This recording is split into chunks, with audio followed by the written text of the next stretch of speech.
آئیے ہم شروع کرتے ہیں۔ سب سے پہلی چیز جو جنت میں لے کر کے جائے گی، جس کے بغیر جنت میں آپ جا ہی نہیں سکتے، وہ کیا ہے؟ وہ توحید ہے۔ جب تک آپ توحید پر نہیں آ جائیں گے، ایک اللہ کی عبادت آپ نہیں کریں گے، ایک اللہ کے آگے آپ کا سر نہیں جھکے گا، اور ایک اللہ کی توحید کا اقرار آپ نہیں کریں گے، تب تک آپ جنت میں نہیں جا سکتے۔ اللہ کے نبی فرماتے ہیں من شہید اللہ الہ الا اللہ خالصا من قلبہ دخل الجنہ، جو دل کی گہرائی سے لا الہ الا اللہ کا اقرار کرے گا، جو دل سے لا الہ الا اللہ پڑھے گا، جو دل سے کلمہ توحید کا اقرار کرے گا، جو دل سے ہر طریقے کے شرک کو مٹا دے گا، دخل الجنہ، ایسا انسان جنت میں داخل ہوگا۔ مگر آپ کیا بولیں گے؟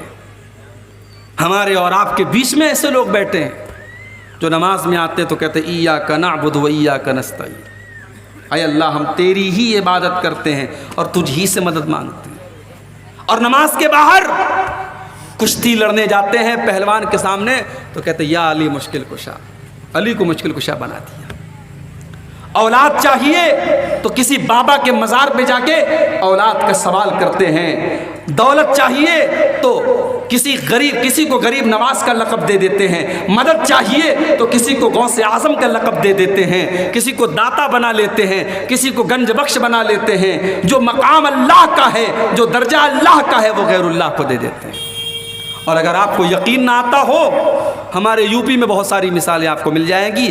بریلی میں پاگل خانہ بھی مشہور ہے، اور بریلی میں ایک درگاہ بھی ہے۔ آپ جائیں اور دیکھیں، اپنی نظروں سے، اپنی آنکھوں سے دیکھیں کہ وہاں کیا ہو رہا ہے میرے بھائی۔ اجمیر چلے جائیں، آپ دلی میں نظام الدین کی درگاہ پہ چلے جائیں، کرے غیر گر بت کی پوجا تو کافر، کواکب میں مانے کرشمہ تو کافر، جھکے آگ پر بہر سجدہ تو کافر، جو ٹھہرائے بیٹا خدا کا تو کافر، مگر مومنوں پر کشادہ ہے راہیں، پرستش کرے شوق سے جس کی چاہیں، نبی کو جو چاہیں خدا کر دکھائیں، اماموں کا رتبہ نبی سے بڑھائیں، مزاروں پہ جا جا کے نظریں چڑھائیں، شہیدوں سے جا جا کے مانگے دعائیں، نہ توحید میں کچھ فرق اس سے آوے، نہ اسلام بگڑے نہ ایمان جاوے۔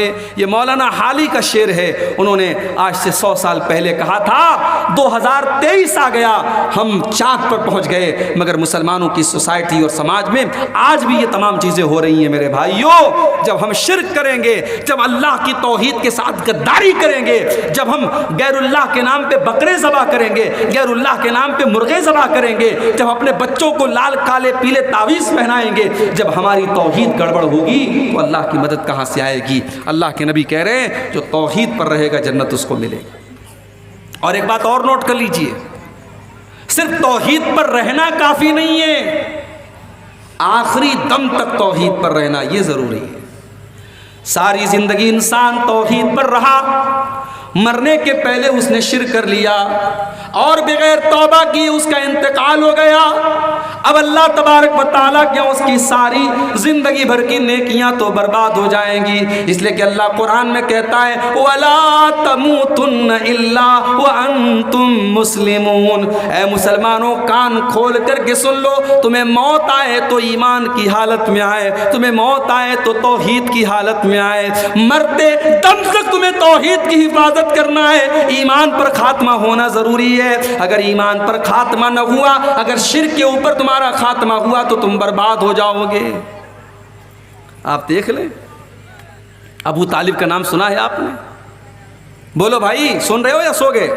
ابو طالب کون تھے؟ نبی کے چچا تھے، نبی کو پالا تھا، نبی کا ڈیفنس کرتے تھے، نبی سے محبت کرتے تھے، سب تھا، ایمان نہیں لائے تھے۔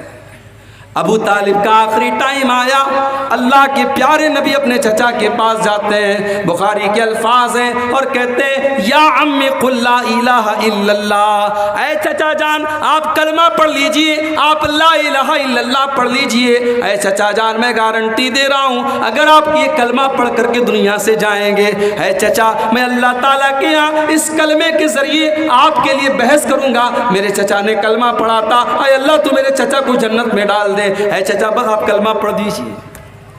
اللہ کے نبی اپنے چچا کو کلمہ پڑھنے کے لیے پریشر ڈال رہے ہیں، آپ ان کے اوپر دباؤ ڈال رہے ہیں، اور وہیں پر ابو لہب بھی بیٹھا تھا، وہیں پر عبداللہ ابن امیہ بھی بیٹھا تھا، یہ دونوں گرو گھنٹال بھی بیٹھے تھے۔ ان دونوں نے کہا خبردار ابو طالب، اپنے باپ دادا کا طریقہ مت چھوڑنا، بڑا مشکل کام ہے۔ ابھی میرا پروگرام تھا، اسی بہار میں ایک جگہ پڑتی ہے جہان آباد، جہان آباد کے آگے گاؤں ہے، گاؤں کا نام ہے ڈبری، بڑا پچھڑا ہوا علاقہ ہے۔ پچھلے جمعہ کو میرا پروگرام تھا، وہاں گیا میں، وہاں بیچارے 2-4 لڑکے اہل حدیث ہوئے۔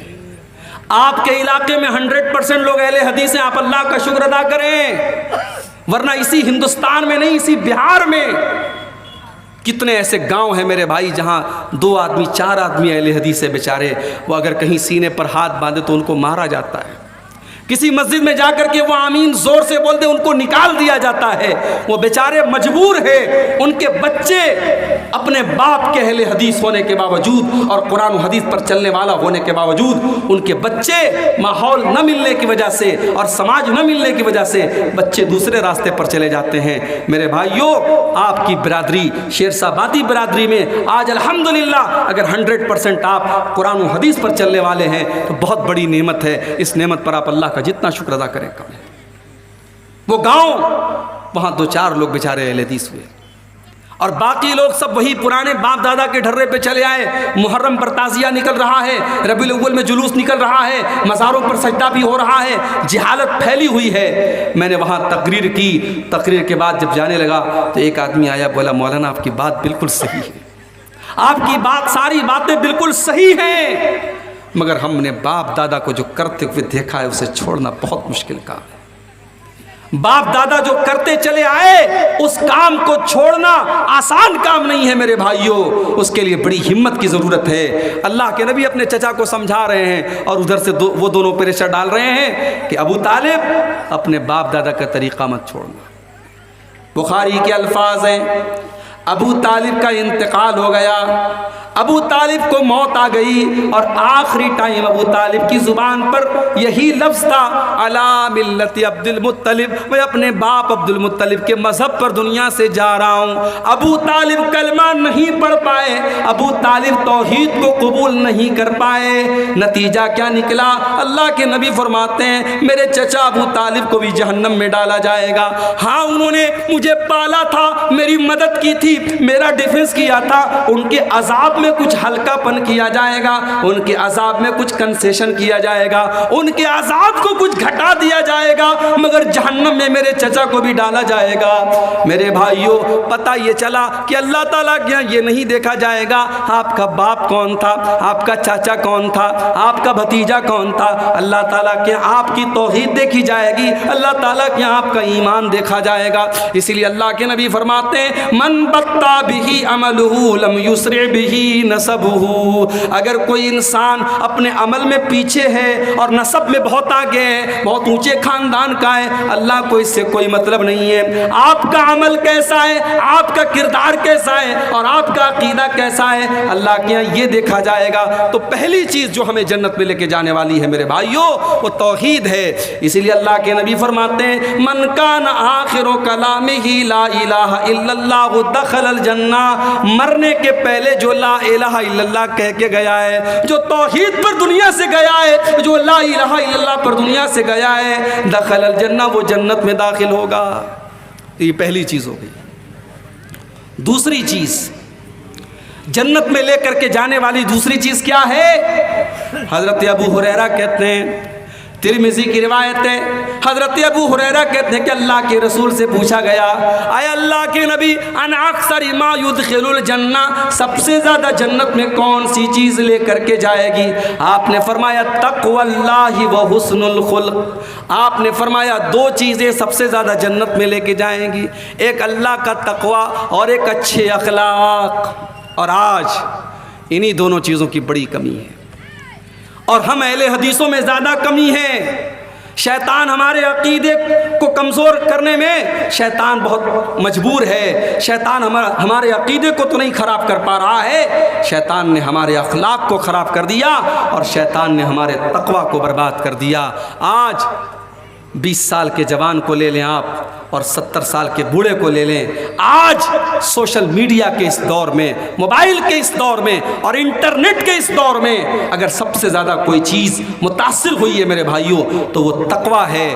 آج فیس بک پر آپ ماشاءاللہ دینداری کی باتیں کرتے ہیں، اچھی باتیں کرتے ہیں، آپ فیس بک پر آپ کوئی گندی باتیں نہیں شیئر کرتے ہیں، مگر آپ جب فیس بک چلانے لگتے ہیں، فیس بک پر وہ جو ویڈیوز آتے ہیں چھوٹے چھوٹے ریلز جن کو کہا جاتا ہے، اب ریل آئی، اب آپ دیکھنے لگے، اس میں گانا بجانا بھی آنے لگا، اس میں سیریل بھی آنے لگا، اس میں بےہودہ باتیں بھی آنے لگی، عالم بھی دیکھ رہا ہے، جاہل بھی دیکھ رہا ہے، 20 سال کا نوجوان بھی دیکھ رہا ہے، 70 سال کا بوڑھا بھی دیکھ رہا ہے۔ میرے بھائیوں، آج اگر سب سے زیادہ کسی چیز کی کمی ہے تو اللہ کے تقویٰ کی کمی ہے اور اللہ کے ڈر کی کمی ہے۔ آج اللہ کے نبی کی یہ حدیث ہمیں بتا رہی ہے، یہ 2 چیزیں اپنے اندر ہم پیدا کر لیں، بہترین اخلاق اپنے اندر پیدا کر لیں اور تقویٰ پیدا کر لیں۔ اخلاق کا معاملہ بھی ہمارا بہت کمزور ہے، ہمیں سے بہت سارے لوگ ماشاءاللہ نمازی ہیں، چہرے پر داڑھی ہے، بہت دنیا کے اعتبار سے پرہیزگار ہیں، مگر جب بولتے ہیں، جب بات کرتے ہیں تو ایسا لگتا ہے جیسے پتھر مار رہے ہیں۔ نہ بات کرنے کی تمیز ہے، نہ بولنے کی تمیز ہے، نہ ان کی بیوی کے ساتھ ان کا کردار اچھا ہے، نہ ماں کے ساتھ سلوک اچھا ہے، نہ باپ کے ساتھ سلوک اچھا ہے۔ وہ سمجھتے ہیں بس 5 ٹائم کے نمازی ہم بہت بڑے متقی ہو گئے۔ نہیں میرے بھائی، آپ کا اخلاق کیسا ہے، آپ کا ویوہار کیسا ہے، ماں کے لیے آپ کیسے ہیں، باپ کے لیے آپ کیسے ہیں، اولاد کے لیے کیسے ہیں، بھائیوں کے لیے کیسے ہیں، پڑوسیوں کے لیے کیسے ہیں۔ اللہ کے نبی فرماتے ہیں کہ قیامت کے دن اللہ کے ترازو کے اوپر، میزان کے اوپر سب سے بھاری اگر کوئی چیز ہوگی تو انسان کے بہترین اخلاق ہوں گے۔ اخلاق سے قیمتی اور اخلاق سے وزندار کوئی چیز نہیں ہوگی۔ اسی لیے اللہ کے نبی سے جب پوچھا گیا کہ 2 چیزیں جو سب سے زیادہ جنت میں لے کے جانے والی وہ کیا ہیں، تو آپ نے فرمایا تقوی اللہ و حسن الخلق، ایک اللہ تعالیٰ کا ڈر اور دوسری چیز بہترین اخلاق۔ پھر پوچھا گیا اللہ کے نبی سب سے زیادہ جہنم میں لے کر کے جانے والی کون سی چیز ہے، سب سے زیادہ لوگ جہنم میں کیوں جائیں گے؟ آپ نے فرمایا الفم والفرج، ایک زبان کی وجہ سے بہت زیادہ جہنم میں جائیں گے، زبان سے جھوٹ بولیں گے، غیبت کریں گے، چغلی کریں گے، بہتان لگائیں گے، زبان کی وجہ سے جہنم میں زیادہ جائیں گے۔ والفرج، اور شرمگاہ کی وجہ سے بھی زیادہ جائیں گے، زنا کریں گے، بدکاری کریں گے، لواطت کریں گے، شرمگاہ سے متعلق جتنے گناہ ہیں وہ گناہ بھی انسان کو جہنم میں لے کر کے جائیں گے۔ تو جنت میں لے کر کے جانے والی یہ دوسری چیز ہے، اللہ کا ڈر اور بہترین اخلاق۔ اور آگے بڑھیے، جنت میں لے کر کے جانے والی تیسری چیز، میرے پیارے ساتھیوں، اگر آپ جنت میں جانا چاہتے ہیں تو ایک بڑا آسان سا کام بتا رہا ہوں۔ اگر اللہ نے آپ کو پیسے سے نوازا ہے، اگر اللہ نے آپ کو دولت سے نوازا ہے، اگر ہو سکے تو کسی یتیم کی پرورش اپنے ذمے لے لیجئے، کسی یتیم بچے کو پال لیجئے۔ اللہ کے نبی فرماتے ہیں انا وکافل الیتیم کہاتین، آپ نے اپنی دونوں انگلیوں سے اشارہ کر کے فرمایا کہ یتیم کی پرورش کرنے والا، یتیم کو پالنے والا اور یتیم کی ذمہ داری قبول کرنے والا جنت میں محمد رسول اللہ کے ساتھ رہے گا۔ اتنا ساتھ رہے گا، اتنا ساتھ رہے گا، آپ نے دونوں انگلیوں سے اشارہ کر کے فرمایا کہ جیسے یہ دونوں انگلیاں ایک دوسرے سے جڑی ہوئی ہیں، ایک دوسرے سے ملی ہوئی ہیں، یتیم کو پالنے والا میرے ساتھ جنت میں اس طریقے سے رہے گا۔ یتیم کا بڑا حق ہے میرے بھائی۔ سماج میں اگر کوئی یتیم بچہ ہے، ہو سکے تو اس کی پرورش اپنے ذمہ لو، نہیں کر سکتے اس کی پڑھائی کا خرچ اپنے ذمہ لے لو۔ کتنے بچے ہیں بیچارے یتیم ہیں، پڑھنے میں بڑے ٹیلنٹڈ ہیں، مدرسے کی فیس نہیں دے پا رہے ہیں، اور قوم کے پاس بہت پیسہ ہے، اپنے فالتو کاموں کے لیے، اپنے حرام کاموں کے لیے بہت پیسہ ہے۔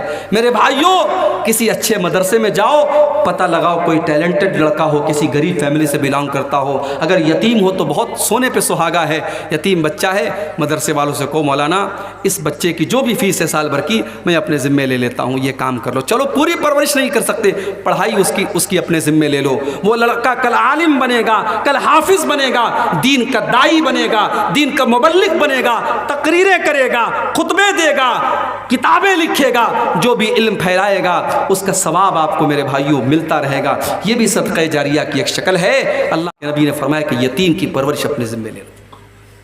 3 چیزیں ہو گئیں۔ نمبر 4، جنت میں لے کر کے جانے والی چوتھی چیز، یہ بھی بہت آسان کام ہے، بس 2 کام آپ کو کرنا ہے۔ یہ حدیث سنا دیتا ہوں۔ اللہ کے نبی کے ایک صحابی ہیں، ان کا نام ہے ہانی رضی اللہ تعالیٰ عنہ۔ ہانی کہتے ہیں میں اللہ کے رسول کے پاس گیا، میں نے کہا اے اللہ کے نبی مجھے کوئی ایسا عمل بتا دیجئے ما یوجب الجنہ، جو جنت کو واجب کر دے۔ کوئی ایسا کام بتا دیجئے کہ اگر میں وہ کام کروں تو جنت میرے لیے واجب ہو جائے، میں ہر حال میں جنت میں چلا جاؤں۔ اللہ کے نبی نے فرمایا علیک بحسن الکلام وبذل الطعام، اے میرے صحابی تو 2 کام کر لے تو جنت میں چلا جائے گا۔ پہلا کام تو یہ کر لے حسن الکلام، جب تو کلام کرے، جب تو بات چیت کرے، جب تو گفتگو کرے، جب کسی سے کوئی بات کہے تو تیری بات کا انداز اچھا ہو، تیری بات میٹھی ہو، تیرا انداز میٹھا ہو، تیری آواز میں، تیری بات چیت میں مٹھاس ہو، تو کڑے لہجے میں بات نہ کرے، تیری آواز اچھی ہو، تیری بات چیت اچھی ہو۔ آواز کا مطلب یہ نہیں کہ انسان اپنی آواز بدل دے، جو نیچرل آواز ہے وہ آواز میں بات کرے، لیکن بات اس کی صحیح ہو، میٹھی بات ہو، اچھے انداز میں لوگوں سے بات کرے، بدتمیزی سے بات نہ کرے۔ اور دوسری چیز کیا ہے؟ وبذل الطعام، لوگوں کو کھانا کھلاؤ۔ اب لوگوں کو کھانا کھلاؤ میں غریب بھی آ گئے، رشتہ دار بھی آ گئے، مہمان بھی آ گئے۔ آج تو حالات یہ ہو گئے میرے بھائی، گھر میں مہمان آتا ہے، شوہر بیچارہ گھر میں آ کے بیوی سے صرف اتنا کہتا دو لوگ آئے ہیں، تھوڑا کھانا زیادہ بنا دو، بیوی کی پیشانی پر بل پڑ جاتا ہے۔ تم نے مجھ سے پوچھا تھا تم لے کے کیوں چلے آئے؟ بیوی کو 4 روٹی زیادہ بنانی پڑ گئی، کچھ چاول زیادہ بنانے پڑ گئے، کچھ دال زیادہ بنانی پڑ گئی، کچھ گوشت میں اس کو مسالہ زیادہ ڈالنا پڑ گیا، بیوی تیش میں آ گئی، تم نے بغیر مجھ سے پوچھے مہمان کو کیوں بلایا؟ اور ایک نبی کا دور ہے میرے بھائیوں، اللہ کے نبی کے پاس ایک صحابی آتے ہیں، اے اللہ کے نبی بڑا بھوکا ہوں، کھانا کھلا دیجئے۔ آپ نے اپنے گھر میں پوچھوایا، آپ کی تمام بیویوں نے کہا ہمارے پاس تو اپنے کھانے کے لیے ہم مہمان کو کہاں سے کھلائیں؟ آپ نے صحابہ سے فرمایا کہ اے میرے صحابہ، کون میرے مہمان کو آج رات کھانا کھلائے گا؟ حضرت ابو طلحہ رضی اللہ تعالیٰ عنہ کھڑے ہوئے، اے اللہ کے نبی میں آپ کے مہمان کو کھانا کھلاؤں گا۔ ابھی بیوی سے پوچھا بھی نہیں ہے، ابھی پتہ بھی نہیں لگایا گھر میں آٹا بچا ہے کہ نہیں بچا ہے، چاول بچا ہے کہ نہیں بچا ہے، گوشت کی بوٹی بچی ہے کہ نہیں بچی ہے، کچھ نہیں پوچھا، اللہ کے نبی سے وعدہ کر لیا اے اللہ کے نبی آپ کا مہمان میرا مہمان ہے، میں آپ کے مہمان کو کھانا کھلاؤں گا۔ مہمان کا ہاتھ پکڑا، گھر گئے، دروازہ کھٹکھٹایا، بیوی نے دروازہ کھولا، کہا ہے میری بیوی مہمان کو لے کے آیا ہوں، جلدی سے کھانا نکال دے۔ بیوی نے کہا اندر آئیے، بیوی کنارے لے کے گئی، بولی ہے میرے سرتاج آج تو اتنا کھانا ہے کہ اگر بچے کھائیں گے تو ہم نہیں کھا سکتے، ہم کھائیں گے تو بچے نہیں کھا سکتے، وہ کھانا تو ہمارے برابر کبھی کھانا نہیں ہے، آپ تو مہمان کو لے کے چلے آئے، اب بتائیے کیا کریں؟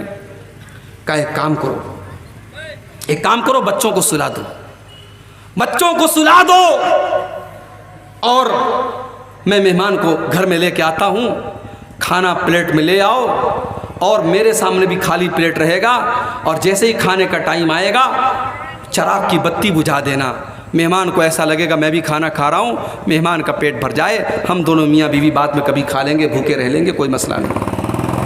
میری پیاری ماؤں بہنوں، آج چراغ لے کے ڈھونڈو، ایسی بیویاں نہیں ملیں گی، ایسی عورتیں نہیں ملیں گی۔ حضرت ابو طلحہ مہمان کو گھر میں لے کر کے آئے، مہمان کے سامنے کھانا رکھ دیا، اپنے سامنے خالی پلیٹ رکھ دیا، اور چراغ کی بتی کو کھانے کے ٹائم بجھا دیا، اور جھوٹ موٹ اپنا منہ چلانے لگے۔ مہمان سمجھا کہ یہ لوگ بھی کھانا کھا رہے ہیں، مہمان نے پیٹ بھر کے کھانا کھا لیا۔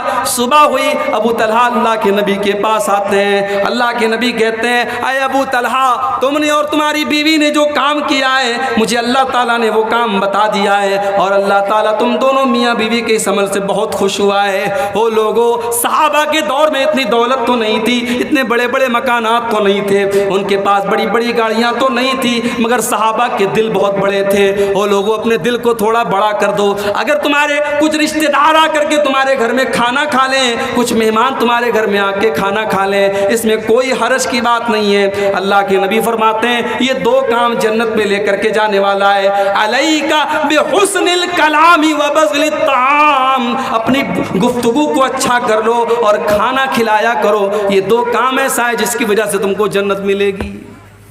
اور آگے بڑھیے، جنت میں لے کر کے جانے والا ایک اور کام ہے، جب دنیا بستر پہ سو رہی ہو یا رات میں کچھ منچلے قسم کے نوجوان موبائل پر کسی کے ساتھ بات چیت میں مگن ہوں، چیٹنگ میں مگن ہوں، یا کچھ لڑکے رات میں بیٹھ کر کے فلمیں دیکھ رہے ہوں، رات کے اس آخری پہر میں اگر اللہ کا کوئی بندہ اٹھ کر کے تہجد کی نماز پڑھتا ہے، قیام اللیل کرتا ہے اور رات کی نماز پڑھتا ہے، تو یہ نماز بھی انسان کو جنت میں لے کر کے جاتی ہے۔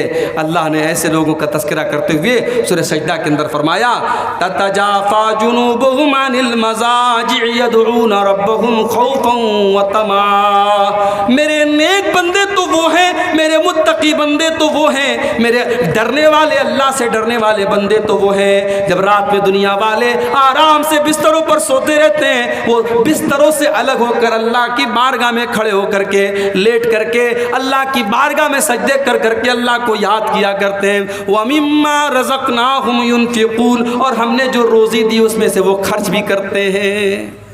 تہجد کی نماز یہ بھی انسان کو جنت میں لے کر کے جاتی ہے میرے بھائی۔ اسی لیے اللہ کے رسول جب مدینہ پہنچے، آپ نے مدینہ پہنچنے کے بعد سب سے پہلا پیغام جو لوگوں کو دیا تھا وہ کیا دیا تھا؟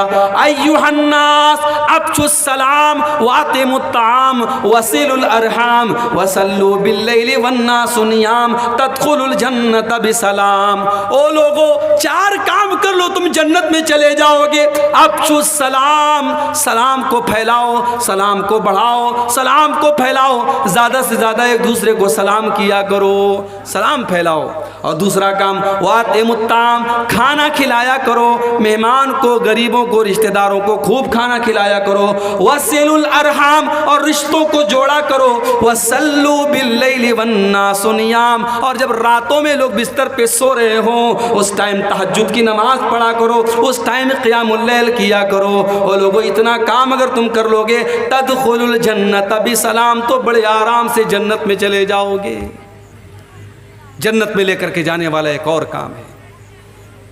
5 ٹائم کی نماز فرض ہے، 5 ٹائم کی پڑھنا ہے، مگر 2 نمازیں اس میں خاص طور سے ایسی ہیں جو عام طور سے ہماری اور آپ کی چھوٹ جاتی ہے۔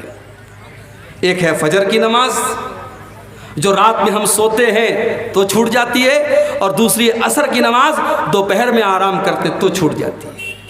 ان 2 نمازوں کو جو پابندی سے پڑھے گا، من صلی البردین دخل الجنہ، اللہ کے نبی فرماتے ہیں 2 ایسی نمازیں ہیں جو ٹھنڈے ٹائم میں پڑھی جاتی ہیں، ایک فجر کی نماز، ایک عصر کی نماز۔ یہ 2 ٹھنڈی نمازوں کو جو پابندی سے پڑھے گا، اس کا مطلب یہ نہیں کہ باقی 3 کو چھوڑ دے گا، چونکہ یہ دونوں نمازیں زیادہ اہم ہیں اور زیادہ عام طور سے ان دونوں نمازوں میں غفلت ہوتی ہے، اس لیے اللہ کے نبی فرماتے ہیں ان 2 نمازوں کو جو پابندی سے پڑھے گا وہ جنت میں جائے گا۔ ابھی 2 دن پہلے میں سفر میں تھا، موبائل میرا ڈسچارج ہو گیا، اور آپ لوگ تو سمجھتے ہیں کہ مولانا صاحب تو صاحب فلائٹ سے آتے ہوں گے، فلائٹ سے جاتے ہوں گے، اے سی سے آتے ہوں گے، اے سی سے جاتے ہوں گے۔ کبھی کبھی مولانا صاحب لوگوں کو بھی کیسا کیسا سفر کرنا پڑتا ہے ہم آپ کو بتا نہیں سکتے۔ 2 دن پہلے میں کلکتہ سے بردمان سے گھر جا رہا تھا، بنارس جا رہا تھا، اور اتفاق دیکھیے ٹرین کا ٹکٹ میں نے بنایا تھا، اے سی کا ٹکٹ بنایا تھا، لیکن چونکہ ابھی ہمارے غیر مسلم بھائیوں کے تہوار کا سیزن چل رہا ہے، ٹرینوں میں بہت رش چل رہا ہے، ٹکٹ میرا کنفرم نہیں ہوا، ٹکٹ کنفرم نہیں ہوا۔ اب صاحب سسٹم آپ جانتے ہیں، اگر آن لائن ٹکٹ بنایا ہے آپ نے اور ٹکٹ کنفرم نہیں ہوا تو اس کا مطلب کہ آپ کا وہ ٹکٹ کینسل ہو جائے گا اور اب آپ وداؤٹ ٹکٹ ہو گئے۔ اب مجھے جانا بھی ضروری تھا، میرا بہت ضروری کام تھا بنارس میں۔ میں نے سوچا چلو بھائی ٹی ٹی سے بات کرتا ہوں۔ میں نے جنرل ٹکٹ خریدا، ٹی ٹی سے ملا، میں نے کہا ٹی ٹی صاحب مجھے بنارس مغل سرائے تک جانا ہے، کوئی سیٹ آپ مجھے اے سی 3rd کلاس میں، اے سی 2nd میں، اے سی 1st کلاس میں، جتنا بھی پیسہ لگے میں دینے کے لیے تیار ہوں۔ ٹی ٹی نے کہا بھائی صاحب کہیں کوئی جگہ نہیں ہے، پوری ٹرین فل ہے، میں آپ کو کہیں کوئی سیٹ نہیں دے سکتا۔ ٹرین کے اندر اے سی ڈبے کے اندر سیٹ خالی تھی، میں بیٹھا، ٹی ٹی نے باہر کر دیا نہیں آپ اندر نہیں بیٹھ سکتے، آپ کے پاس ٹکٹ نہیں ہے، یہ ساری سیٹیں ریزرو ہیں، آپ اندر نہیں بیٹھ سکتے۔ ٹرین کے باہر جو دروازے کے پاس جہاں بیسن لگا ہوتا ہے اور جہاں لیٹرین کے دروازے ہوتے ہیں، پوری رات میں نے وہیں پر بیٹھ کر کے پوری رات گزاری میرے بھائی۔ اور موبائل میں میری اتفاق سے چارجنگ بھی نہیں تھی، موبائل بھی ڈسچارج تھا، میں کسی سے کوئی بات بھی نہیں کر سکتا تھا، تو وہ رات میرے لیے بڑی بھاری گزری۔ ایک تو تکلیف جو تھی ہوئی رات بھر وہاں دروازے کے پاس جو بیٹھنا پڑا وہیں لیٹنا پڑا، وہ تو جو تکلیف ہوئی۔ موبائل آج ہماری ضرورت بنا ہے، اگر موبائل سوئچ آف ہے، موبائل بند ہے تو انسان ایسا لگتا ہے کہ صاحب اس دنیا میں بالکل یتیم ہو گیا ہے، اتنا تعلق ہو گیا ہمارا موبائل سے، اتنا جڑاؤ، اتنا کنیکشن ہو گیا ہمارا موبائل سے۔ میرے پیارے نوجوان ساتھیوں، آج 1 گھنٹہ بھی اگر آپ کا موبائل ڈسچارج ہو جائے تو آپ بے چین ہو جاتے ہیں، نہ جانے کس کی کال آئی ہوگی، نہ جانے کس کا میسج آیا ہوگا، اور 1 گھنٹہ بھی آپ موبائل کے بغیر نہیں رہ سکتے ہیں۔ لیکن 24 گھنٹے میں 5 مرتبہ جو اللہ تعالیٰ کے ساتھ آپ کا کمیونیکیشن ہوتا ہے، جو اللہ تعالیٰ کے ساتھ آپ کی بات چیت ہوتی ہے، جو آپ اللہ تعالیٰ کی بارگاہ میں کھڑے ہو کر کے اللہ سے بات چیت کرتے ہیں، ہماری 5 ٹائم کی نمازیں چھوٹ جاتی ہیں اور ہمیں کوئی فرق نہیں پڑتا ہے، ہمارے کانوں پر کوئی جو نہیں رینگتی ہے، ہمارے اوپر کوئی فرق نہیں پڑتا ہے۔ میرے پیارے ساتھیوں، اللہ کے نبی فرماتے ہیں جس کی عصر کی نماز چھوٹ جائے فَكَأَنَّمَا وُتِرَ أَهْلُهُ وَمَالُهُ، وہ اتنے بڑے نقصان میں پڑ گیا، سمجھو اس کے اہل و عیال خطرے میں چلے گئے، اس کا مال خطرے میں چلا گیا، سمجھو اس کا بہت بڑا نقصان ہو گیا جس کی عصر کی نماز چلی گئی۔ اتنی اہمیت ہے عصر کی نماز کی۔ میرے پیارے ساتھیوں، نماز کی پابندی کرو، اور خاص طور سے فجر اور عصر کی نماز کی پابندی کرو، یہ 2 نمازیں ہمیں جنت میں لے کر کے جائیں گی۔ اور آگے بڑھیے، جنت میں لے کر کے جانے والا ایک اور کام، بہت آسان کام، بہت سمپل کام، کچھ نہیں کرنا ہے آپ کو۔ ہر فرض نماز کے بعد آیت الکرسی کو پابندی سے پڑھا کیجئے۔ اللہ کے نبی فرماتے ہیں من قرأ آیت الکرسی دبر کل صلاۃ، ہر فرض نماز کے بعد جو پابندی سے آیت الکرسی پڑھتا ہے لا یمنعہ من دخول الجنت الا ان یموت، اس کو جنت میں جانے سے کوئی چیز روک نہیں سکتی ہے۔ جیسے ہی اس کی موت ہو جائے گی، جب تک وہ زندہ ہے تب تک وہ جنت میں نہیں جا سکتا ہے، مرنے کے بعد اس کی جنت پکی ہے۔ جو ہر فرض نماز کے بعد پابندی سے آیت الکرسی پڑھتا ہے، آیت الکرسی چھوٹے چھوٹے بچوں کو بھی یاد ہوتی ہے، آپ یاد کر لیں میرے بھائی، اور کوشش کریں ہر فرض نماز کے بعد آیت الکرسی کو ضرور پڑھیں۔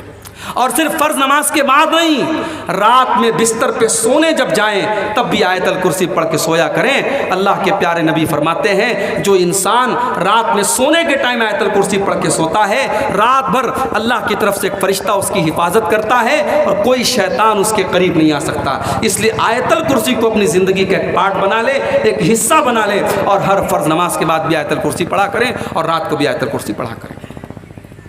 اور آگے بڑھیے، جنت میں لے کر کے جانے والی ایک اور چیز، اگر آپ جنت میں جانا چاہتے ہیں اور کسی سے آپ کا جھگڑا چل رہا ہے، آپ کا کیس چل رہا ہے، اور آپ کو پتا ہے کہ آپ صحیح ہے، سامنے والا غلط ہے، لیکن اگر آپ کو جنت میں جانا ہے تو چھوٹی سی قربانی آپ کو دینی پڑے گی، اپنے اہنکار کو قربان کرنا پڑے گا، اپنی ایگو کو قربان کرنا پڑے گا، اپنی انا کو قربان کرنا پڑے گا۔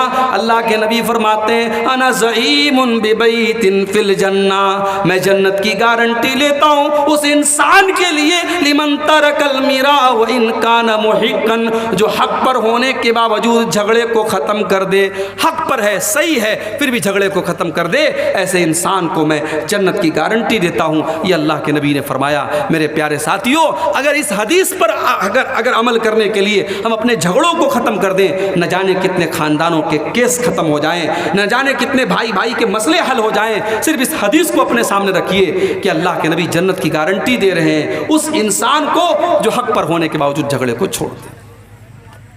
اور آگے بڑھیے، جنت میں لے کر کے جانے والی ایک اور چیز، بڑی آسان چیز ہے، بس ہمیں اتنا کام کرنا ہے۔ اگر اللہ نے دولت سے نوازا ہے اور ہمارے پاس اللہ کے گھر کا حج کرنے کی طاقت ہے، اللہ کے گھر کا حج ہم کر سکتے ہیں، ہم پہلی فرصت میں حج کر لیں۔